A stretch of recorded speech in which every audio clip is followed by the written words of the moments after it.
Let's go over the biggest results from the 2025 F1 Saudi Arabian Grand Prix weekend. For the first time since the 2024 Brazilian Grand Prix 10 races ago, the driver who qualified fastest was not the driver who earned the race win. At race start, pole sitter Max Verstappen of Red Bull got a slower jump off the line than McLaren's Oscar Piastri in P2.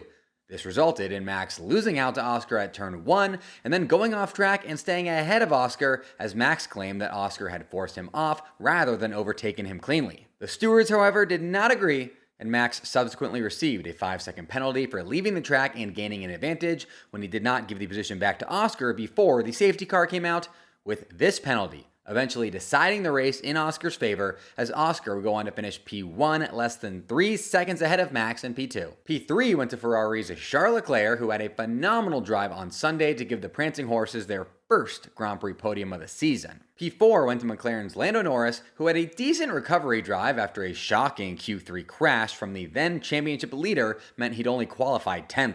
Yikes. P5 and P6 went to the Mercedes of George Russell and Kimi Antonelli respectively. George continues to impress as he's one of just 2 drivers alongside Lando Norris to finish in the top 5 of every Grand Prix thus far this season, and when you pair his great results with Kimi's consistency, it is no wonder that Mercedes are sitting solidly in P2 in the World Constructors' Championship. P7 went to Ferrari's Lewis Hamilton, who is continuing to have difficulty adjusting to the Ferrari car, which is leading to him consistently finishing well behind his Ferrari teammate Charles Leclerc. P8 and P9 impressively went to the Williamses of Carlos Sainz and Alex Albon respectively, with the former having his best weekend since joining Williams this offseason that included a P6 performance in qualifying. This great weekend for Williams has helped propel them to their best season start since 2016 and 5th place in the Constructors' Championship, aka best of the rest. And rounding out the points, you have V-Carb rookie Isaac Hadjar finishing P10 with a solid drive. In terms of interesting results from outside the top 10, you had that first lap bromance crash between former Red Bull driver Pierre Gasly and